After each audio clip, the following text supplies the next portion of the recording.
Welcome to Tech Society, a podcast about all facets of technology and our society. Twice a week, we deliver in-depth analysis from a technological perspective, giving you our take on things and interviewing people that are doing important things. Now, here's your hosts, Alex Dunmo and John Newitt. Hey techies, thanks for tuning in to another episode of Tech Society. In this episode, we speak with Stephen Scourfield, award-winning travel editor for The West Australian and author of fiction and non-fiction books. Stephen has twice been named Australia's best travel writer. Stephen gives us great insights into the impact of being such an isolated state, which is the subject of his new book, Isolation.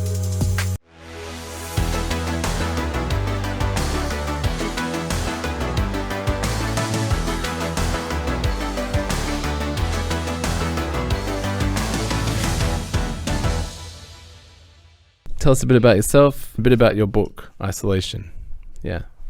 Okay, well, let me introduce myself then.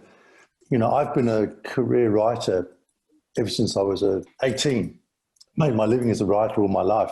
But before that, you know, as a kid, I was writing and making books. And so it was always what I was going to do, I suppose. Yeah, I sort of left home early, got a job on a fancy magazine, and I have no idea how, because I wouldn't have employed me and I probably still wouldn't. So I just got this job when I was a kid, you know, and off I went. And within 2 weeks, I was on assignment in Germany.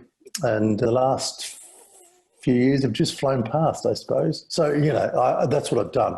I came here, I was working in Europe on magazines. I've always been not a news journalist, but a magazine writer, feature writer. And came here to Western Australia in 1986. I was actually recruited and given a job here. So, you know, the fundamental of telling you that is that for me, this is a learnt place, you know. So, and that's a bit different. I mean, where we grow up, you sort of absorb it by osmosis, you know. But when you come here, particularly as a writer, you have to learn it in a very kind of conscious and almost structured way. Because the first day you're writing for people who were born here. So you're pretty vulnerable. You know? So I guess it's a combination of still being able to have a slightly, you know, kind of wide-eyed, removed view, because I wasn't born here, you know. So my DNA is different. And this learnt place, and that's all come out at this moment in this book called Isolation. So really it's kind of, it boils down a massive amount of experience traveling here over, you know, 30 odd years, and just about every track and trail. It boils down very long-term friendships in remote places, relationships with remote communities, and it's all kind of cooked down into this quite small book. I was surprised. So, well, there's a reason for that, Alex, and that's, the last book I did was enormous. And when you give people an enormous book, the look of fear on their faces is like, really? Why do you think I'm not busy? So, was it harder to write a small book? Yeah, that's a great question. You know, as writers, we always say, I'd have written it shorter if I'd had more time, you know? I mean, it's like cooking. You know, if you just simmer something and reduce it, you know, it becomes more viscous. It becomes thicker. So, look, it's more difficult to write shorter. But I mean, knowing the trajectory is really important. It doesn't matter to me if you ask me for 500 words or 7,000 words or 70,000 words. It doesn't actually matter, because the trajectory is kind of the same, but over a different distance, if you like. So the trajectory for writing, well, pretty much any feature, story, book, whatever you like, it's a bit like the arc that you get when you're kicking a soccer ball. You know, you kick the ball and it rises and rises and gets to a peak. It doesn't descend at the same rate, and it doesn't drop vertically. It kind of comes down quite sharply. So you have to build it up to a point and then wrap it up.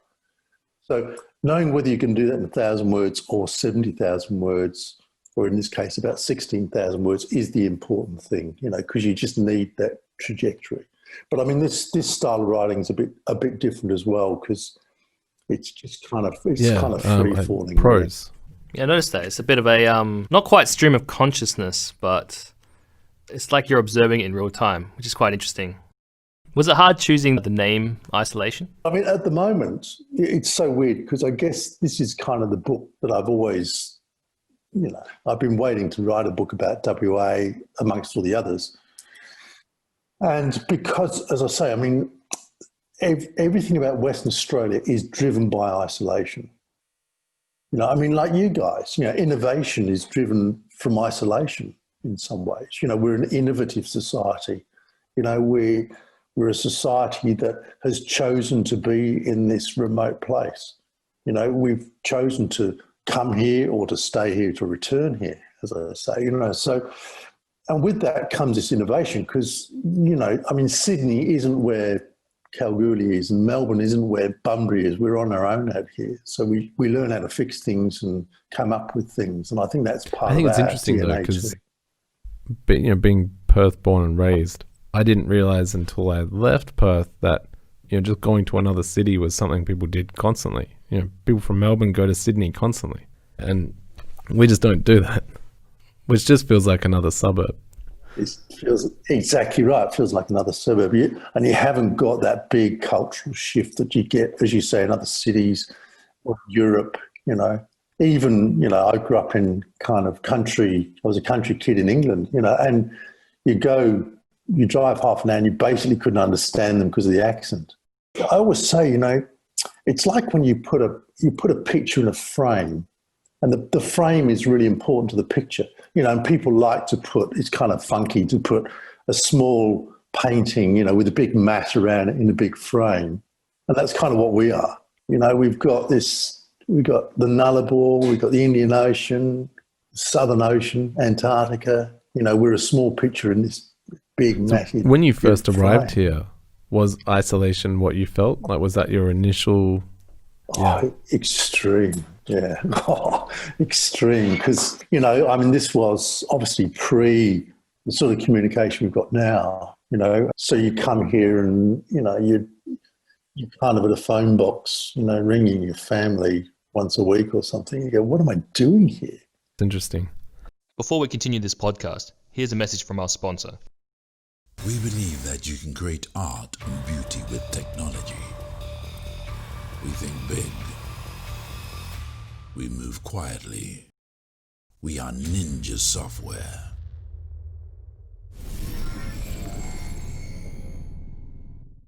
So I really like that motif for WA. Isolation demands independence and forces innovation. So you write about that quite a lot in the book, and allude to it. What's your experience of that in your day-to-day life in WA? I think we're still sort of fixers. There's still enough people around that like fixing things and look in lots of different ways. So, I mean, there's still the people in the bush who can actually fix things, which is amazing. I mean, I take my vehicle out to Merredin because the blokes out there actually just fix things, So you drive up, and there's an old chap here called Glenn. When I drive in, I say, "Oh, do you think you can fix this and this?" And he goes, "Mate, it's just nuts and bolts." So you'll take a car apart and put it back together. So, I mean, we've still got that. I mean, lots of places have, I know. But then I think, in us, because you see it in microcosms, you see Exmouth, for example, I've just been up there, and not irregularly. I mean, they will get isolated because the creek systems flood after a cyclone and no one can get in and out of the town. You find that in the Kimberley, they'll become isolated in the wet. Whole communities will be cut off. And it's just part of life. Do you find the spirit of isolation and innovation actually carries over to, the big city Perth? Or is Perth become one of the big cities? Or is it still a tiny town? I mean, look, there's lots of people who would like to think it's a big city. But I actually don't see it that way, quite honestly. And I think when you go to big cities, and it's not physical, it's not just buildings and things, it's kind of attitude. I mean, you walk, I go to Sydney and I think I'm just one of the guys, and they look at you like you've got to hitch the horse up outside or something. They go, "Oh, you're from Perth." "Oh, yeah, right, yeah." So, yeah, it's really quite different. But you see, isn't it interesting? You can look at Well, look at the tech industry. I mean, you know better than me, far better than me. But we've got good tech here. We've got some good uni stuff here going on, and then we do see people coming through that system and being able to go elsewhere because they've also got we've got an ability to think outside the box a bit, fix things up. I think you guys show that, and I've been looking through what you do. It's pretty amazing. So. We try to be the change we want to see. One of the issues we found in the tech industry is the lack of bespoke, ground-up engineering in digital products. So that we've created what we've created today in response to that. Yeah. Yeah. Well, I see that. I think that's a very West Australian thing. I think what you're doing there is actually, despite your name. Ninja. No, I mean, I'm joking, but I see what you're doing. It's kind of what we're talking about. I see that, that, and also there's kind of space to think here. I mean, you don't have to be, it's like you don't have to go to the beach to appreciate it, because it's there. I mean, you might not be beach guys, but you still got space. The space is there. So you just know it's there. It doesn't matter how many times you go or don't go. We have thinking space around us. I think that's really important. Like when I go back to England, it's like I kind of stall because there's so many people. There's so many people doing stuff. There's so much of everything everywhere that I just kind of get lost there. I'm just gone, But here, there is space here, and you can sense that. How do you think COVID-19 has affected travel around WA? It's interesting, isn't it? Because coronavirus, that's the catalyst for the book, obviously, with isolation, because suddenly, as I said, people originally came here, Europeans came here, I should say, pretty much as a punishment, some of them, settlers came here probably because they hadn't got any better options, but convicts came here because they were sent here. So we do have, I have always detected in some West Australians this sort of slight inferiority complex, like, no one takes us seriously and they think, we just go to the beach and cultural cringe and blah. But suddenly now, like the whole world wants to come here, right? This place, because we've always been an island in an island. So COVID-19, it gives us a slightly different problem. It gives us a good problem because we haven't got it. But, we still have the choice to live without it or live with it, which is, you'd find that most people are pretty happy to have borders closed. Was it 93% approval rating? Yeah. I know. Because, if you've got none, then 10 cases would scare the pants off you.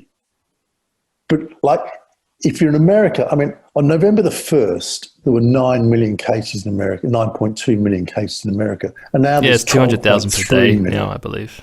Terrifying. It's just insane. It's terrifying, So we've got the choice to live without it. Why wouldn't you? If it means sitting behind a closed border for a while, why, Because once you got it, it's pretty hard to control. So, I think COVID-19, yes, it's got us. People forget too, there was that first phase when we all stayed home. Going to the park was pretty exciting. Going to the shops was exciting but scary. You had to fight for toilet paper. That's right. That's right, fight for toilet paper. And then that next phase where you could actually go to Mandurah, which was we had the regional closures for a bit. Yeah. That's right. So we had, if you go back, we had all those regional closures. So the people in the Kimberley were hanging out, and you couldn't go to Pilbara, you couldn't go up the coast, go to the southwest without exemptions and things. So we've come a long way since that. And, Western Australia is pretty much the size of Western Europe. Yeah, it's a big place. People underestimate. So, I think it's been pretty interesting because people who would go to Bali, people who'd go cruising, people who'd go to Europe, more than they'd go anywhere in Western Australia. There's so many beautiful places in WA that I've never seen that I'm going to go see now. You got no choice.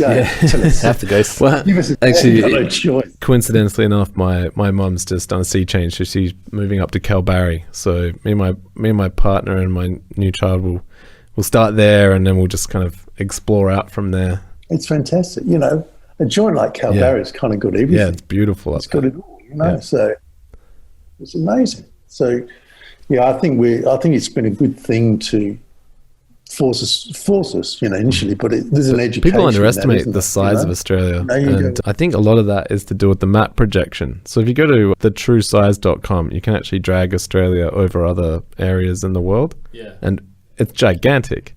Well, you think you find that because Australia is closer to the South Pole, it's squished. Yeah. So it's like and then the real size is like twice as big. Yeah, well, and they stretch out Western Europe because that's where people cared about. That's it, yeah. People wanted to see all the little countries in Europe, but they're actually very small. Yeah, we can exclusively reveal that Western Europe is an optical illusion. On the topic of, you touched on Bali for a bit there. I'm curious about, you know, it's the most common destination for Perthians to visit. It's the Australia away from Australia. Do you think that the proximity of Bali being so close to us, and Singapore as well, has really changed how West Australians, you know, see the rest of Australia? We're so close to these Asian countries instead. That's right.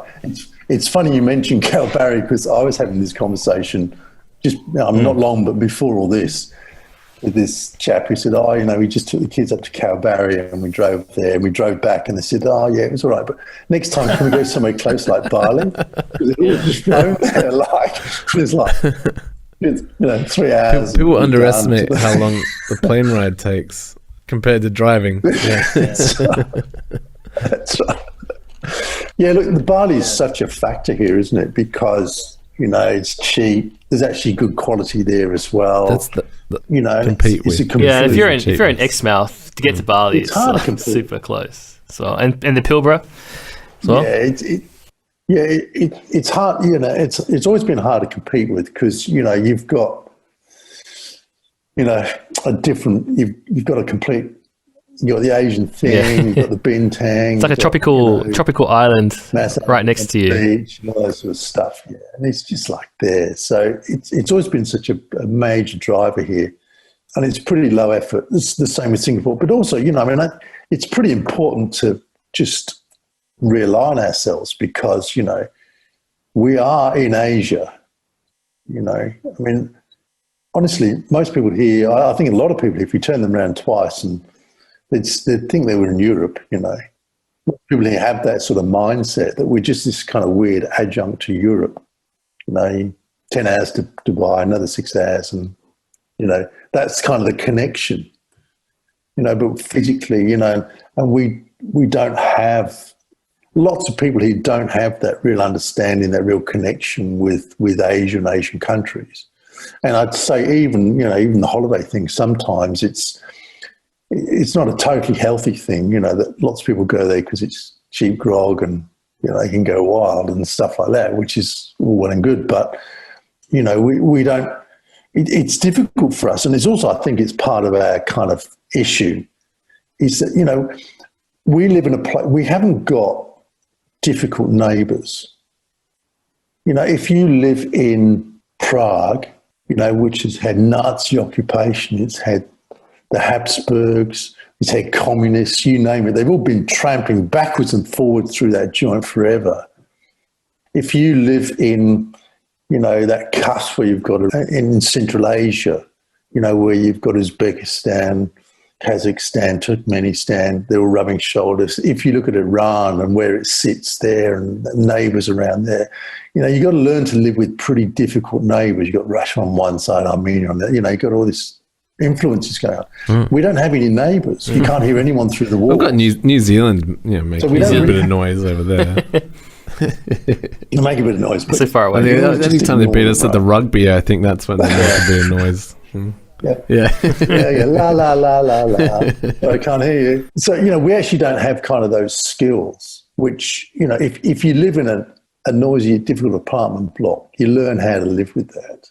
And we don't. We live in this, quarter of an acre block with no one around us sort of thing. It's kind of, even that's part of our psyche. We're making those adjustments in our living through apartment living, but we don't have the skills. When I go to, as I do, a lot to the Middle East or to Africa or something, I mean, and you look at how countries they interact and how complex it is. I mean, look at Ethiopia at the moment.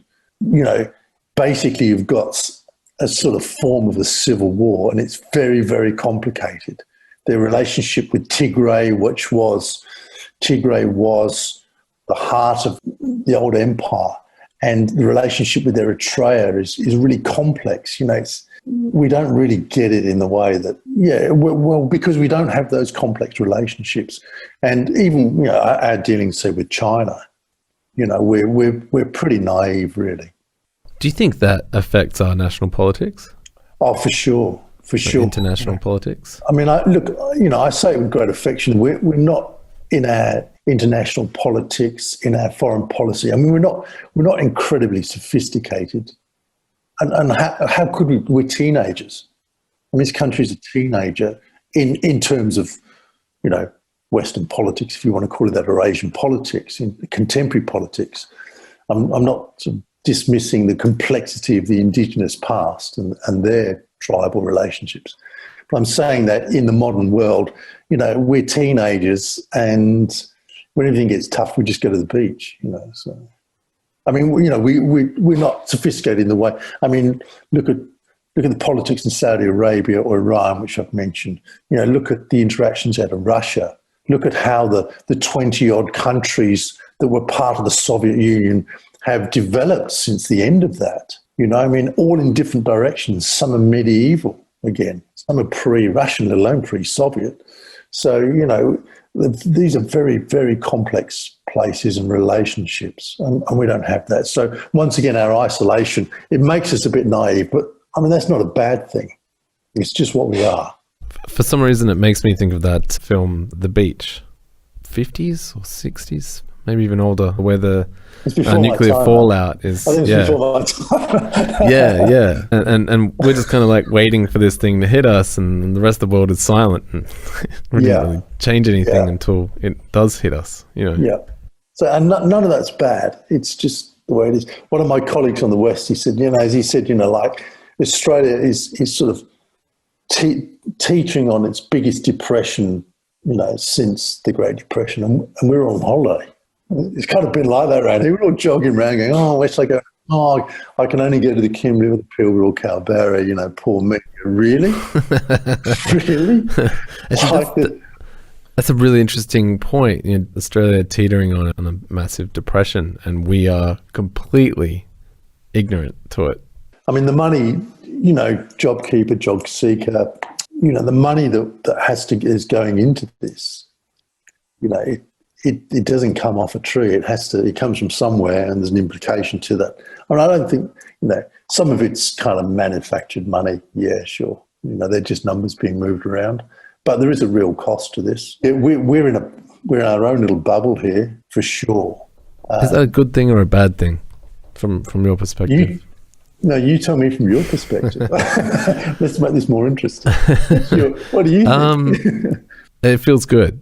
It feels good, but is that ignorance or false sense of security? I guess time will tell. Well, it does feel good. There's something to be said. Well, now this is going to be controversial, but I'll say Excellent. it. I mean, please do.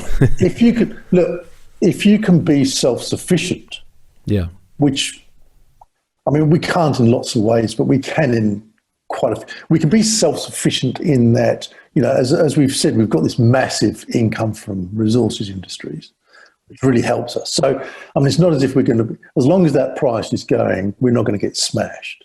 So we can afford to buy the things we can't produce, which is lots of stuff. I mean, there's a lot of good food produce here now. There's a lot of energy produce here, so that we've got a pretty good start. So we can to some extent, and we can live in a bubble. I mean, what we've been seeing, and I think this is we underestimate also what's happened and happening in the US with the election. I mean, I don't think most people here don't really get the level of just how fed up so many Americans are with the system over there. That even if it is proven as it is that President Donald Trump utters a mistruth or misleading statement 50 times a day, they know that and they say, yeah, okay, but we'd rather go with that. They go, really? Because we don't understand how fed up they are with the rest of them, with the sort of political system. And he's a kind of political, anarchist for all his faults. But what I'm saying is that, you will see that a lot of people there, and I'm not a Trump supporter, believe me, but a lot of people there will, if you can be self-sufficient, then throwing up a metaphysical wall around the place, perhaps it's a good idea because you are in a bubble. If you can produce enough energy, food, and that reinvigorates your manufacturing industry because you're not importing. So a lot of people, well, that's a good idea, isn't it? Why do we have to be global if we can be self-sufficient? And it's really interesting to think that through because, globally there's so much move towards being off-grid, being self-sufficient, having a veggie pack. Where's my food come from? How far has it travelled? And that's a kind of a minuscule, a micro form of anti-globalism as well in its way. We'd like to have cheese from Margaret River and, the Montenay lamb from Lancelin and this and that. We like to know all that's going on and we can eat those well-founded foods which have low impact. We like that. Great point. Yeah, I never drink wine that's not from Australia or New Zealand. Exactly. Same with my cheese. Exactly. Yeah. I mean, what sort of insanity makes anyone bring a bottle of water from Norway? This huge glass bottle, and you go, why? Really? There's like 15 seconds of drinking in that, and it's completely, utterly insane. I mean, we know that. So, and you can see that in the way that in the Make America Great idea. So I try to keep an open mind on these things, despite the characters involved. I can see what's motivating a lot of people there. We won't take up too much of your time. We have one more question. So I don't know how familiar you are with wrestling or even MMA, but the fighters all have their intro song, right? So when they walk out to start the fight, the lights go down, the smoke machines start, and their song plays to set the stage for them.